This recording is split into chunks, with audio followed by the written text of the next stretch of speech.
आज हम सब सोमेश्वर महादेव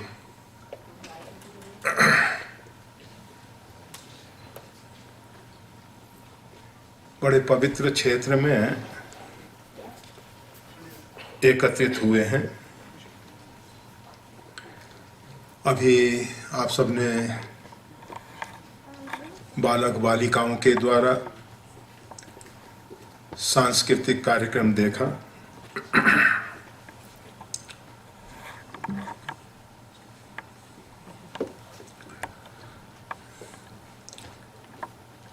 भारत में सनातन धर्म के अंतर्गत परमात्मा की पूजा में गीत वाद्य का एक बहुत महत्वपूर्ण स्थान रहा है। पूजा केवल एक औपचारिकता न रह जाए, पूजा के साथ साथ हम उसमें तन्मय होके अपने भावों को परमात्मा के सामने व्यक्त कर सकें। परमात्मा नित्य प्राप्त है। परमात्मा की प्राप्ति के लिए हमको कुछ नहीं करना है। वो जो परमात्मा है, अग जग में सब रहित विरागी, सार्वभौम अस्तित्व में वो परमात्मा जो है छिपा हुआ है। परमात्मा का एक स्थूल स्वरूप है जो दिखाई दे रहा है, और जो उसका सूक्ष्म स्वरूप है वो छिपा हुआ है। वो जो परमात्मा है हमसे बिल्कुल दूर नहीं है, हमारे अंदर है। श्रीमद् गोस्वामी तुलसीदास जी महाराज कहते हैं, अग जग में सब रहित विरागी, प्रेम ते प्रकट होई जिमियागी। वो जो परमात्मा है वो प्रेम से प्रकट होता है। उस परमात्मा को पाने के लिए हमको साधन नहीं करना है, हमको उसको प्रकट करना है। अस प्रभु हृदय अछत अभिकारी, सकल जीव जग दीन दुखारी। उसी को हमारे कबीर साहब कहते हैं, सब घट मेरा साइया, सूना घट नहीं कोय, बलिहारी बा घट की, जा घट पर घट होए। वो परमात्मा हमारे हृदय में विराजमान और हम दुखी हैं। वो जो आनंदमय परमात्मा है, साधारण आनंद नहीं, जो आनंद सिंधु सुख राशि, जो आनंद का समुद्र है, उस आनंद की एक सीकर, मतलब बूंद से भी स्वल्प मात्रा, आनंद की इतनी स्वल्प मात्रा से पूरे तीनों लोग आनंद का अनुभव करते हैं। हमारी पृथ्वी तो एक छोटा सा पिंड है, ऐसे असंख्य पिंड है। आज विज्ञान ने पाया है, उसका एक अनुमान है कि इस प्रकार के 4000 पिंड हैं जिन पे इस प्रकार का जीवन है, जिस प्रकार से हमारी पृथ्वी पे इस प्रकार के जीवन हैं, बदलते रहते हैं। वो जो परमात्मा है, इतना विराट परमात्मा, और उसके आनंद की जो एक सीकर है, स्वल्प जल राशि है, उससे पूरे तीनों लोक में आनंद का अनुभव होता है।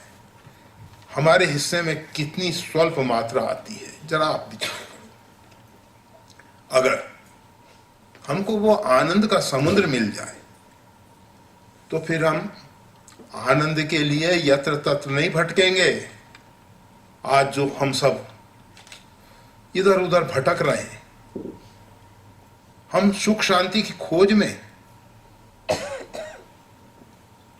सोचते हैं कि अमुक जगह सुख मिलेगा, अमुक जगह सुख मिलेगा। अधिकांश लोगों की एक धारणा है एक धारणा है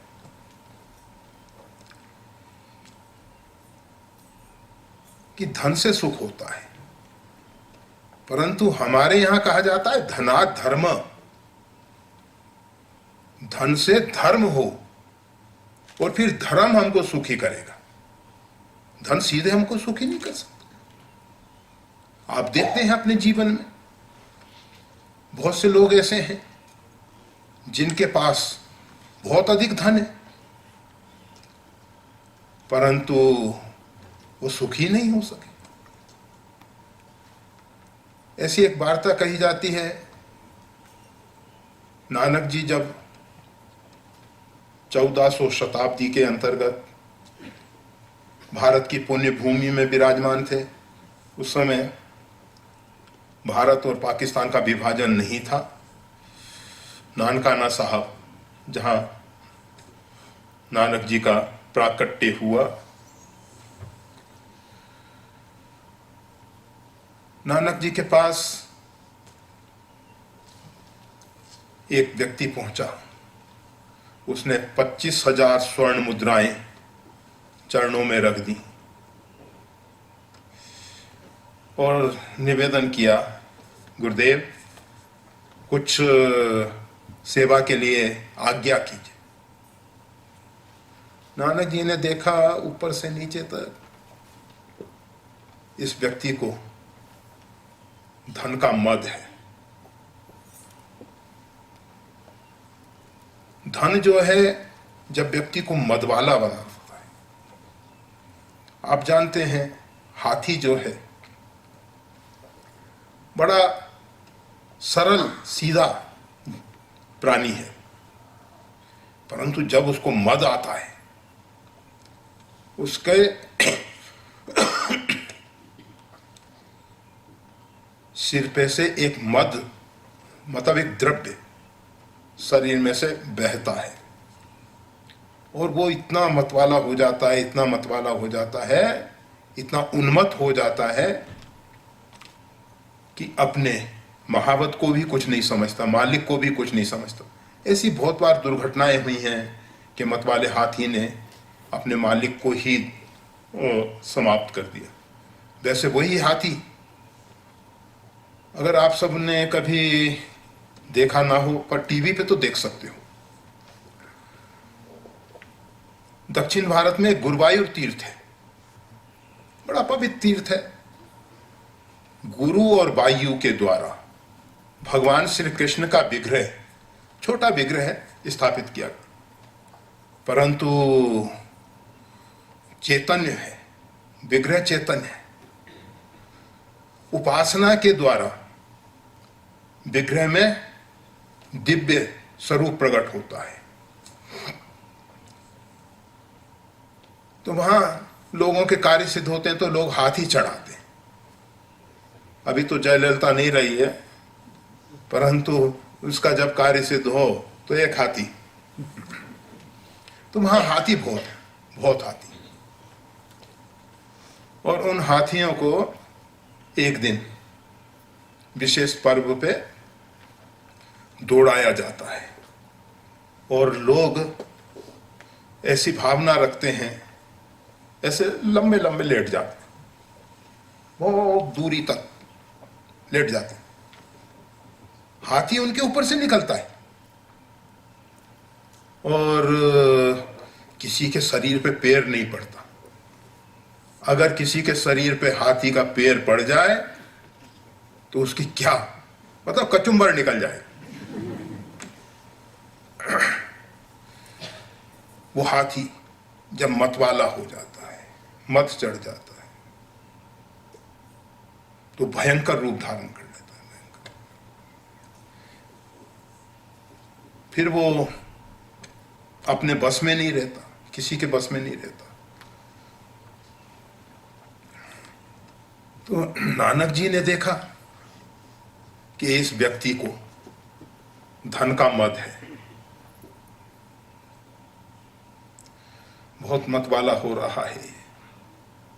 उन्होंने कहा, वत्स ये सुई ले जाओ। एक सुई दी और कहा कि जब तुम्हारे शरीर का अंत हो जाए, मतलब शरीर का प्रारब्ध पूरा हो जाए, मृत्यु हो जाए, उसके बाद इसको लौटा देना। गुरुदेव का प्रसाद समझ के उस सुई को लाके पूजा के स्थान में रख दिया। विचार करने लगा, गुरुदेव ने कहा है मृत्यु के उपरांत इसको लाके दे देना, और ये तो एक परम सत्य है, जीवन में कुछ घटे या ना घटे, एक सत्य अवश्य घटित होने वाला है, जातशी ध्रुव मृत्यु।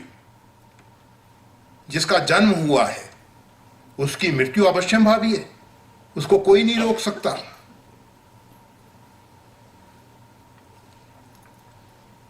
विचार करने लगा कि मृत्यु तो आएगी, जरूर आएगी, परंतु मृत्यु के उपरांत इस सुई को गुरुदेव को कैसे दूंगा मैं? अब जिसने इतना धन कमाया है, बुद्धि तो बहुत तिकड़म वाली होगी। बहुत सोचने लगा, थक गया सोचते सोचते, परंतु कोई युक्ति समझ में नहीं आती कि उस सुई को लौटाया जा सकता है।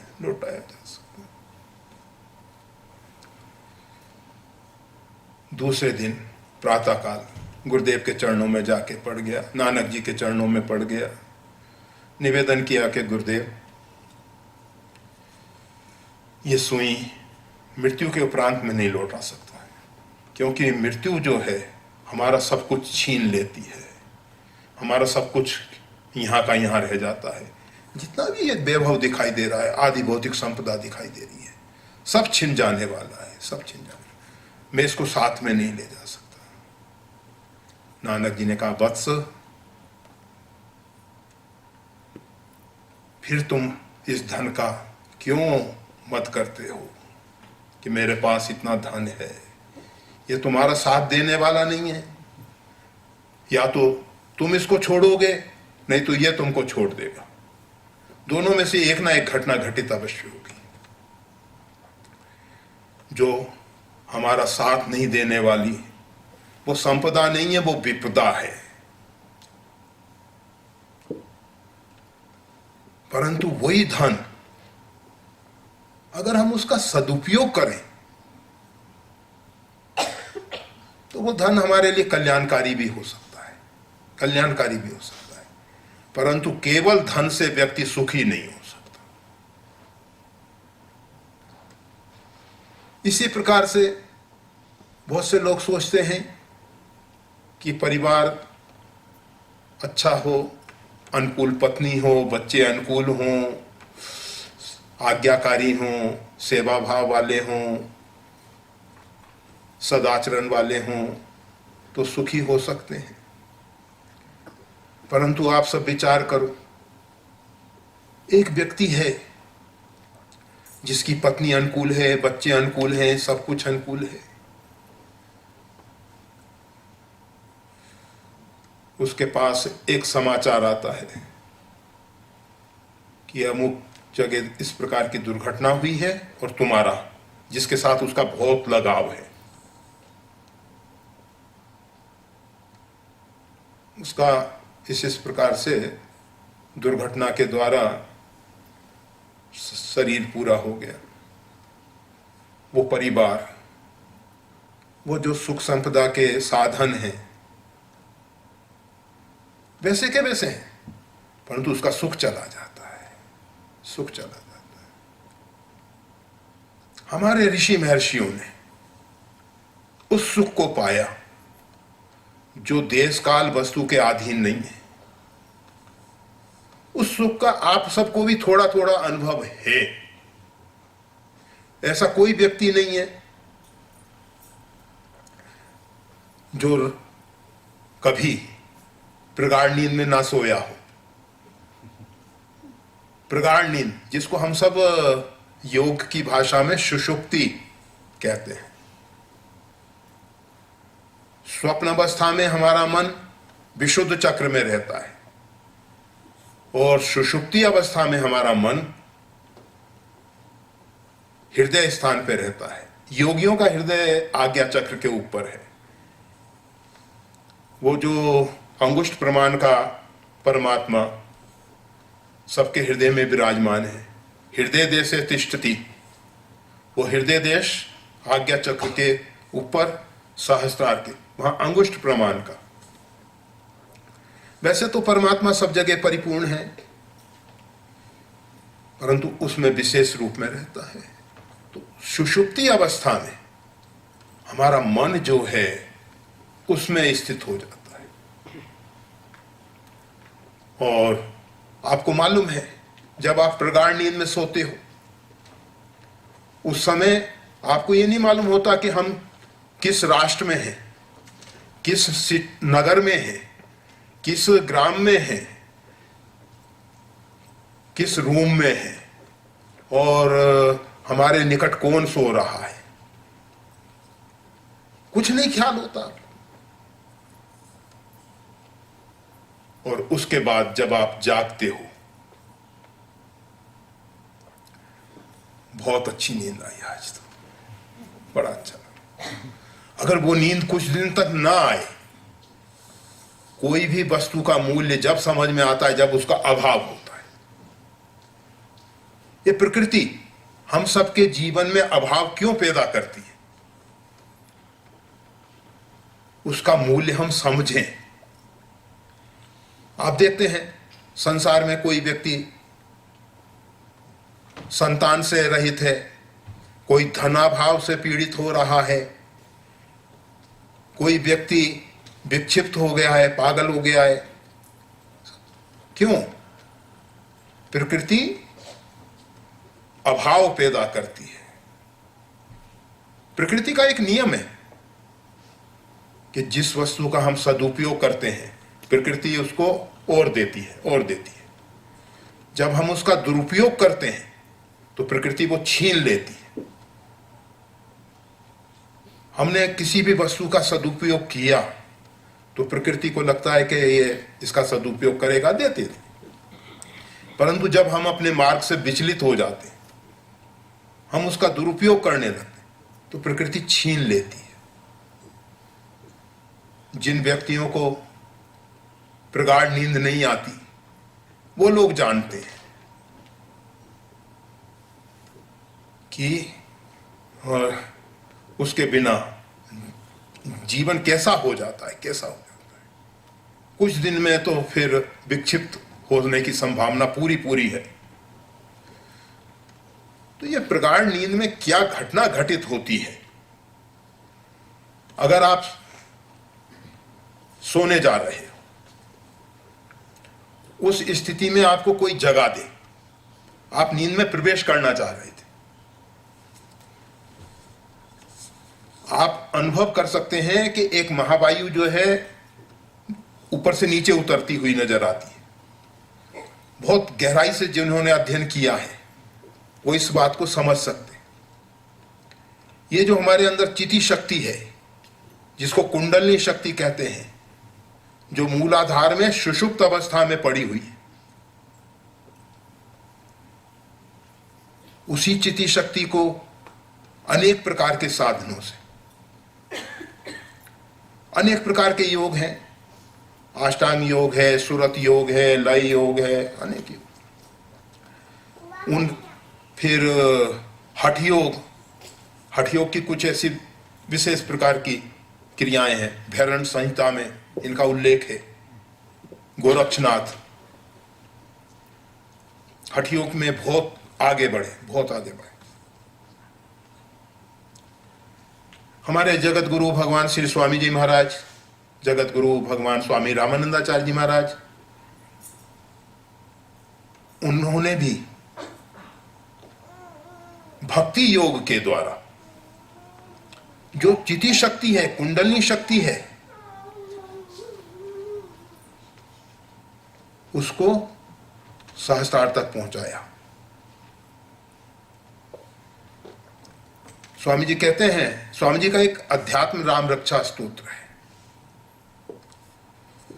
उसमें स्वामी जी कहते हैं त्रिकुटी बीज ब्रह्म चीनो, वो जो चिति शक्ति मूलाधार से 6 चक्रों का भेदन करते हुए सहस्त्रार में प्रवेश करती है, तो वहां ब्रह्मानुभूति होती है, उस परमात्मा की अनुभूति होती है। और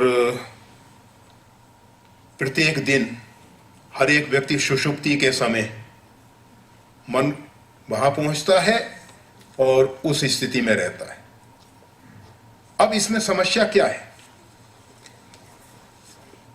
वो हमारी मन बुद्धि की जड़ अवस्था है। अगर हम ऐसी स्थिति को जागृत में पा जाएं, जागृत में अगर हम उस स्थिति में पहुंच जाएं, तो वो जो आनंद है जिसको हम समझ नहीं पाए, जो अनुभव करने वाली बुद्धि है, वो जड़ अवस्था को प्राप्त हो गई है। मन हमारा जड़ अवस्था को प्राप्त है। कैसे अनुभव होगा? दुख सुख का अनुभव मन करता है भाई। शरीर में कहीं भी पीड़ा होती है, हमारे सामने डॉक्टर संजय बैठे हुए हैं, संजय भाई जानते हैं, जब सर्जरी करनी होती है तो किसी भी अंग में उसका संबंध विच्छेद स्नायुओं का करके सर्जरी आसानी से कर दी जाती है। उतना अंग जो है शून्य हो जाता है, उसको मालूम नहीं पड़ता। अनुभव करने वाला हमारा मस्तिष्क है, मन बुद्धि है।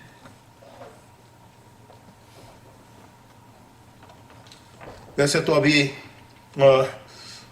चाइना में, चीन में एक एक्यूपंक्चर के द्वारा भी सर्जरी की जा रही है। शरीर में बहुत से स्थान ऐसे हैं, यहां भी हैं बहुत से स्थान, जहां सुई चुभो दी जाती हैं और उसके बाद हमको मालूम नहीं पड़ता। एक महात्मा जी अवधूत बाबा, अभी ग्वार आश्रम के पास भी उनका आश्रम बन गया है, अवधूत आश्रम। तो उनके बड़ी सुइयां चुभो रखी थी। हमने पूछा, अरे बाबा ये क्या चक्कर है? कहने लगे कि ये बहुत जब पीड़ा होती है, बहुत कष्ट होता है, तो ये एक्यूपंक्चर कर दिया जाता है और थोड़ा राहत मिल जाती है, राहत मिल जाती है। तो हमारे संत महापुरुषों ने हमको जीवन में वो कला सिखाई है, हम किसी भी परिस्थिति में दुख की कितनी ही भयंकर से भयंकर घटना घटित हो, हमारा मन चंचल ना होने पाए, हम अपने आप में समत्व रख सके। भगवान श्री राम एक दिन पहले संध्या समय महाराज दशरथ ने घोषणा की कि कल राम जी का राज्याभिषेक होगा। भरी सभा में घोषणा, और सभी सभासदों ने एक मत से उसका समर्थन किया। दूसरे दिन घटना चक्र बिल्कुल बदल गया। का न करे अबला प्रबल के जग काल न खाए। हमारे यहां नारी शक्ति बहुत प्रबल है, बहुत प्रबल है। वो चाहे तो तीनों लोक के साम्राज्य को विध्वंस कर दे, और वो चाहे तो तीनों लोक में सुख शांति का वातावरण पैदा कर दे। परमात्मा ने नारी को जो बनाया है, एक अपूर्व परमात्मा की कृति है, अपूर्व कृति है। हमारे यहां उसके लिए एक शब्द प्रयोग होता है, महिला।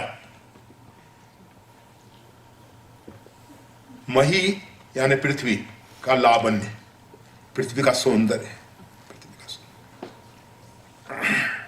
तो वो हम ज्यादा चर्चा नहीं कर रहे हैं। माता कैकेयी के द्वारा मंथरा ने जो उनकी बुद्धि को बदल दिया। और वैसे इसका वर्णन साकेत, एक मैथिल शरण गुप्त राष्ट्रकवि, भारत के राष्ट्रकवि हुए, उन्होंने साकेत एक ग्रंथ लिखा है, बड़ा पवित्र ग्रंथ है, अच्छा ग्रंथ है। तो उसमें माता कैकेयी की ऊपर मंथरा का क्या प्रभाव पड़ा। जब मंथरा ने बताया कि देखो कौशल्या जो हैं राम की माता है और तुम भरत की माता हो।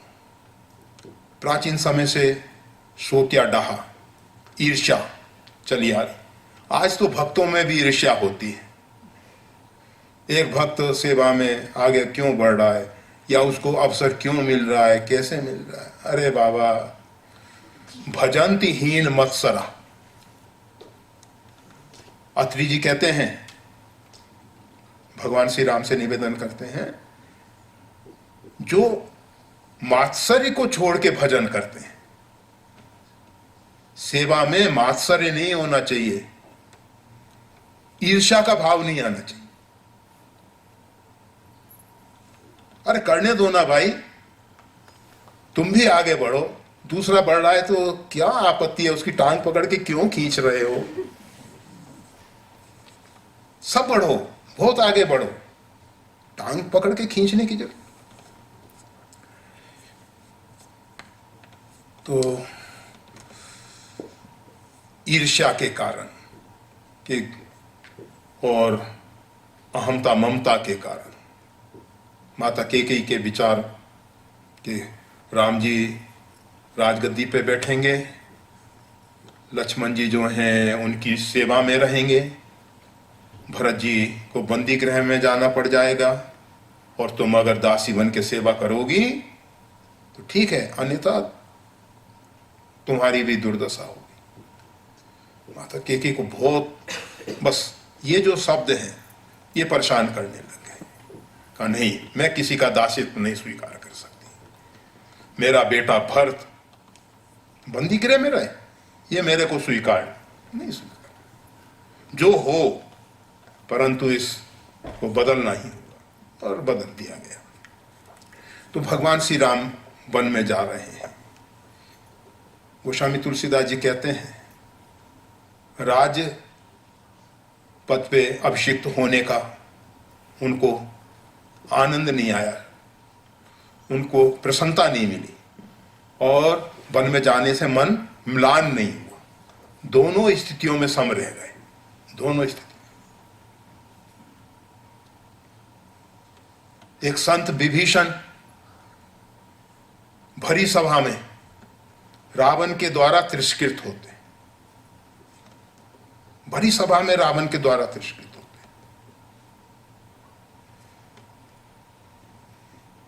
दूसरा व्यक्ति होता विभीषण के अतिरिक्त, प्रतिशोध की भावना पैदा होती। इसने मेरा भरी सभा में अपमान किया है बड़ा भाई तो क्या है, परंतु मैं अब कोई छोटा बच्चा नहीं रहा। मैं एक प्रतिष्ठित लंका का व्यक्ति, और भरी सभा में मेरी ऐसा अवमानना कर दी गई, मेरा अपमान कर दिया गया।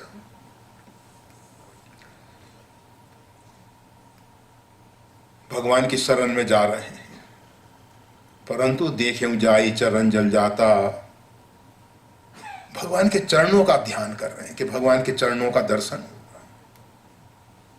उनका चित्त उद्विग्न नहीं है। संत है, तुम सारी के संत प्रिय मोरे, धरऊं देह नहीं आनी। हम संतों को क्यों पूछते हैं? ये विषम परिस्थिति में, कठिन परिस्थितियों में अपने आप में उद्विग्न नहीं होते, इनका चित्त शांत बना रहता है। कठिन से कठिन परिस्थितियां आती हैं, प्रारब्ध है। हमने जो पूर्व में खेत में बीज बोए हैं, उनकी फसल तो हमको ही मिलने वाली है। हर एक व्यक्ति चाहता है कि उसके खेत की फसल उसको मिले। कौन ऐसा व्यक्ति है जो अपनी फसल नहीं चाहेगा? हम तो बीमा भी कराएंगे कि फसल का बीमा होना चाहिए भाई, हमारी फसल जानी नहीं चाहिए, बर्बाद नहीं। हमने जो कर्म किए हैं, तुलसी यह तन खेत है, मन क्रम वचन किसान, पाप पुण्य दोय बीज हैं, बबे सो लबे निदान। ये शरीर रूपी खेत में मन वचन कर्म, ये 3 किसान खेती कर रहे हैं। इसमें 2 प्रकार के बीज हैं। पाप पुण्य दोय बीज हैं, बबे सो लबे निदान। जिस प्रकार से बोएंगे उसी प्रकार का परिणाम आने वाला है। करही पाप पावही दुख, भय रुज शोक वियोग। हम पाप करते हैं, दुख आता है, कारण कुछ भी हो, किसी से भयभीत होके आ जाए, रोग के कारण आ जाए, किसी का वियोग हो जाए, कारण कुछ भी बने, परंतु मूल में दुख अगर आया है तो वह हमारे पाप का दुष्परिणाम है। और ये जो संत महापुरुष है और परमात्मा जब भूमंडल पे अवतरित होते हैं, वैसे तो परमात्मा अपने आप में सदैव ज्योतियों काल एक रस रही, अपरिवर्तनशील, परंतु भूमंडल पे अवतरित होकर दिखा देते हैं हम तुम्हारे जैसे मानव हैं, मानव बन के आते हैं परमात्मा, रामकृष्ण के रूप में आते हैं। और हमारे भारत में जितनी अधिक उपासना रामकृष्ण की होती है, परमात्मा के दूसरे रूपों की नहीं होती। वैसे परमात्मा ने अनंत रूप धारण किए और आज भी परमात्मा का अवतार हो रहा है। कोई भक्त है, एकाग्रचित होके निष्ठापूर्वक साधना में लगा हुआ है, उसको इच्छा है कि हमारे प्रभु का साक्षात्कार हो, भगवान दर्शन देते हैं। ऐसा नहीं है कि दर्शन नहीं देते, भगवान का अवतार होता है, भगवान के अनंत अवतार हैं, परंतु जितनी उपासना रामकृष्ण की, हाँ वैसे तो श्री आंजनेय, श्री हनुमान जी महाराज, राम ते अधिक राम कर दासा, उनकी उपासना उनसे भी ज्यादा हो जाती है। वो उनके पीछे कुछ कारण है। तुम उपकार सुग्रीव कीना, राम मिलाए राजपद दीना। वो जीव को परमात्मा से भी मिला देते हैं और ऐश्वर्य संपदा भी भर देते हैं। हमको यही चाहिए कि हमारा परमात्मा के साथ भी तदात्म्य हो, परमात्मा भी हमको प्राप्त हो और धन वैभव ऐश्वर्य सुख संपदा भरपूर हो, भरपूर हो। हम भी ये चाहते हैं, सब ये चाहते हैं। तो हम आपको बता रहे थे कि संत जो हैं, विषम परिस्थिति हो, शरीर का प्रारब्ध है। रामकृष्ण परमहंस कैंसर से पीड़ित थे, बहुत से संतों को भयंकर रोग आए हैं, परंतु जब परमात्मा के ध्यान में डूबते हैं तो उनको शरीर का भान नहीं रहता। मन तहाँ जहां रघुवर बैदे, मन तो वहां है जहां परमात्मा है, और बिना मन के शरीर का दुख सुख अनुभव में नहीं आता। तो हम केवल इतना ही कहना चाहते हैं, इतना ही कहना चाहते हैं कि हमको जीवन में उस कक्षा में पहुंचना है जहां विषम परिस्थितियां बनने पर भी हम अपना संतुलन न खोएं, हम समत्व में स्थित रहें, हमारा चित्त उद्विग्न ना हो जाए, हम अपने आप में परेशान ना हों, और उसके लिए साधना की जाती है। ये जो साधना की जा रही है उसके पीछे वही लक्ष्य है कि हम उस कक्षा में पहुंच जाएं, उस स्थिति में पहुंच जाएं। दुख सुख तो आएगा, ऐसा नहीं है। ये जितना भी सृष्टि का विस्तार किया गया है। यह द्वंद्वमय सृष्टि है। हम गुरु को द्वंद्वातीतम गगन सदृशम, केवल गुरु जो है, संत जो है, परमात्मा जो है, वो द्वंद्वातीत है और सारी सृष्टि द्वंद्व में है। सुख दुख, पाप पुण्य, दिन रात, साधु असाधु, जाति कुजाति, दानव देव, ऊंच नीच, माया ब्रह्म, जीव जगदीश, ये सब द्वंद्व है, सब द्वंद्व है। सारी सृष्टि द्वंद्व में है। और कबीर साहब कहते हैं, चलती चाकी देख के दिया कबीरा रोए, दुई पाटन के बीच में आए के साबत बचाना कोई। ये द्वंद्व की जो चक्की चल रही है, सुख दुख, पाप पुण्य, दिन रात, साधु असाधु, जाति कुजाति, दानव देव, ऊंच नीच, ये दो पार्ट हैं, इसमें हम सब पिस रहे हैं। दो पाटन के बीच में आए के साबत बचाना कोई। पर कबीर साहब का चेला, शिष्य कहो, पुत्र कहो, जो कुछ कहो, कुछ ऐसी वार्ता कही जाती है। एक शब्द बहता आ रहा था,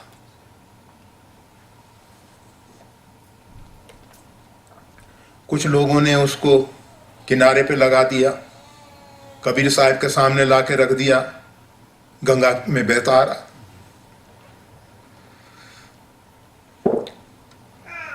कबीर साहब से प्रार्थना की कि महाराज, असमय में इसका देहावसान हो गया, इसका शरीर का प्रारब्ध पूरा नहीं हुआ, आप कृपा करें, इसको जीवन दान दे दें। जीवन कहा जाता है, कबीर साहब ने कहा परमात्मा की आज्ञा से जीवित हो जा। वो जीवित हो गया। लोगों ने कहा कमाल है, कमाल है, कमाल है, तो उसका नाम कमाल हो गया। जो भी हो, हमें उससे कुछ नहीं। कुछ कहते हैं पुत्र है, कुछ कहते हैं कि शिष्य है। वो कमाल जो है हंस रहा था। कबीर साहब ने कहा संसार रो रहा है, चलती चाकी देख के दिया कबीरा रोए। हमको इनकी दयनीय स्थिति को देख के दुख हो रहा है और तुम हमारा उपवास कर रहे हो, हंस रहे हो, क्या बात है? कहा साहेब मैं देख रहा हूं, आप कहते हो साबत बचाना कोई, परंतु देख रहे हैं कि इसकी जो धुरी है जिसके आधार पे ये चाक चल रहा है, चक्की का चाक, घंटी का चाक चल रहा है, उसकी धुरी को पकड़ने वाले दाने जो हैं वो नहीं पिसते हैं, वो नहीं पिसते हैं, और जो उसके ऊपर से निकल जाते हैं कूद के, वो भी साबत बच जाते हैं। आपके तो साबत बचाना कोई, हम तो देख रहे हैं साबत बचने वाले बच गए। इन द्वंद्वों से केवल वही व्यक्ति बच सकेंगे जिन्होंने परमात्मा की शरणागति स्वीकार की है, जो परमात्मा के हो गए हैं, जिन्होंने पूर्ण रूपेण परमात्मा के लिए समर्पण कर दिया है, उनके अंदर से समर्पण का भाव भी निकल गया है। मैं समर्पित नहीं हो सकता, मैं शरणागति नहीं स्वीकार कर सकता, परमात्मा ने कृपा करके मेरे को अपना लिया है। जो उस कक्षा में पहुंच गए हैं वो साबत बच गए, वो मतलब द्वंद्वों से रहित है। उनके सामने कितने ही द्वंद्व आए वो शांत रह सकते हैं। तो हमको उस स्थिति में पहुंचना है, द्वंद्वातीतम गगन सदृशम। गुरु कभी ये नहीं चाहते कि शिष्य शिष्य रह जाए। गुरु का गौरव इसी में है, गुरु का गुरुत्व इसी में है कि शिष्य जो है वो हमसे आगे निकल जाए। कहते हैं ना, गुरु तो गुरु ही रह गए और चेला हो गए।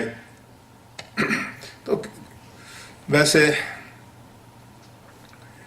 कोई जो सदगुरु हैं उनके मन में ऐसा नहीं होता कि शिष्य उन्नति ना करे, जो तथाकथित लोग होंगे उनकी हम बात नहीं करते, उनकी बात नहीं करते। तो हम सबको उस स्थिति में पहुंचना है कि जीवन में किसी भी प्रकार की परिस्थिति क्यों ना पैदा हो, हम अपने आनंद के स्वरूप में स्थित रहें, वो आनंद हमसे छीन ना लिया जाए। कोई भी घटना ऐसी घटित ना हो जिसके कारण हम अपने आप में विचलित हो जाएं। हो सकता है जब अनेक संत उस कक्षा में पहुंचे हैं, हमारे गुरुदेव पहुंचे हैं, तो हम क्यों नहीं पहुंच सकते? हम भी वही हाड़ मांस का शरीर, पंच महाभूत का शरीर, केवल उन्होंने जिस भी प्रकार से साधना करके गुरु कृपा प्रसाद से या जो भक्ति प्रसाद से, इष्ट कृपा से, किसी भी प्रकार से उस स्थिति को पाया है, तो हम भी पा सकते हैं, हम भी पा सकते हैं। और उसी ध्येय को लेके, उसी को लक्ष्य रख के हमको जीवन यात्रा में आगे बढ़ना है। हम ये नहीं कहते कि आप धनोपार्जन नहीं करो, आप संसार के सब कार्य करो, परंतु ध्येय लक्ष्य, जिस प्रकार से आप कहीं तीर्थ यात्रा में जाते हो तो आप रास्ते में रुकते हो, भोजन करते हो, सोते हो, सब कुछ कार्य करते हो, परंतु दृष्टि रहती है लक्ष्य पे। इसी प्रकार से हमारे जीवन की एक धारणा होनी चाहिए, एक ध्येय होना चाहिए, एक लक्ष्य होना चाहिए कि हमको उस कक्षा में पहुंचना है कि जहां कठिन से कठिन परिस्थिति हमको चलायमान ना करे, हमको चलायमान ना करे। हम अपनी स्व स्थिति में, अपने स्वरूप में रह जाएं। इसीलिए साधना करनी है। और साधना में शरणागति तो आप सब जानते ही हो।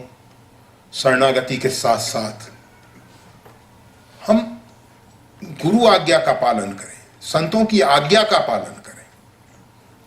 उन्होंने जो हमको आदेश दिया है उसका हम पालन करें।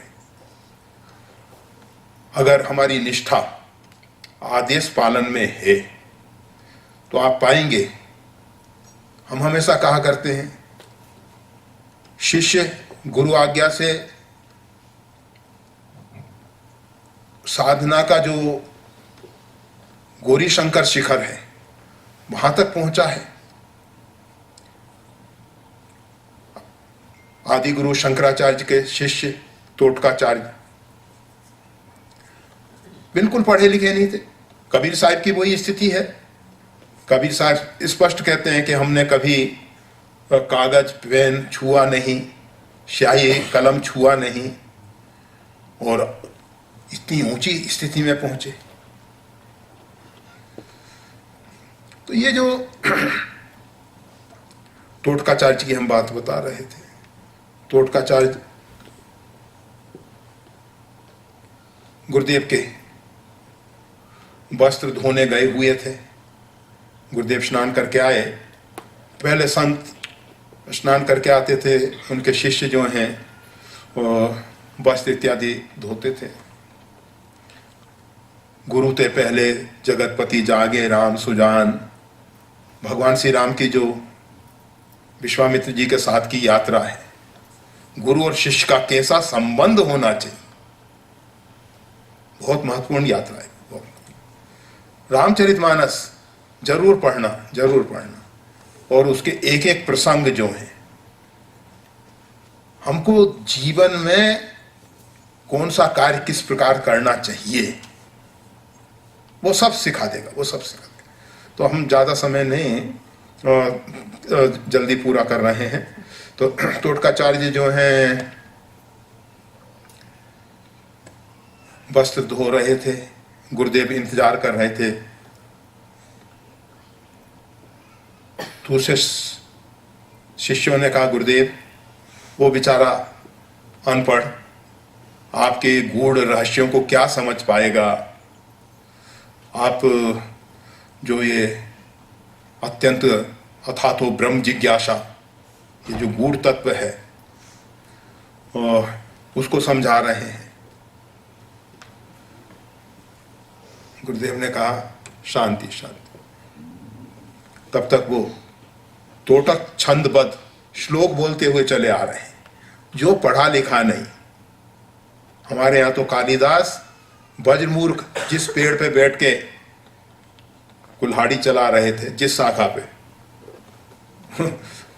तो ऐसे ऐसे मूर्ख, वज्रमूर्ख। एक विजयनगर के राजा अपने राज के महल की छत पे घूम रहे।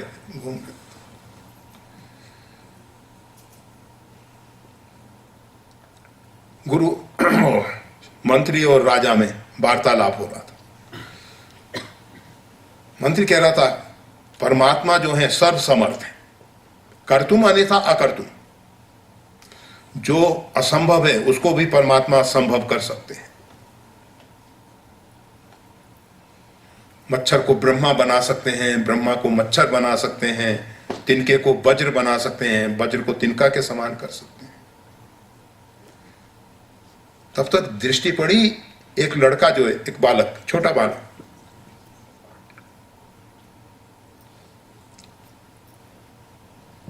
जूता हाथ में, एक पैर में जूता और एक हाथ में जूता लेके चला जा रहा है।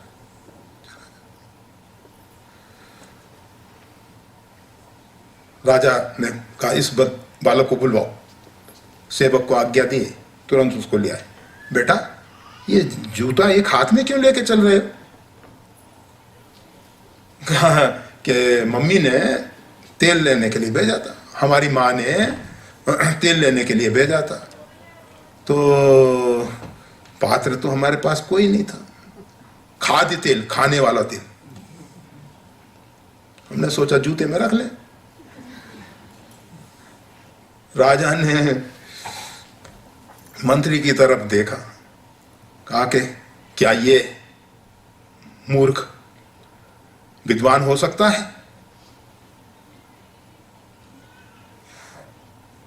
कहा अवश्य। कहा ठीक है, अगर ये हो गया तो हम मान लेंगे कि परमात्मा सर्वसमर्थ है, सर्वसमर्थ।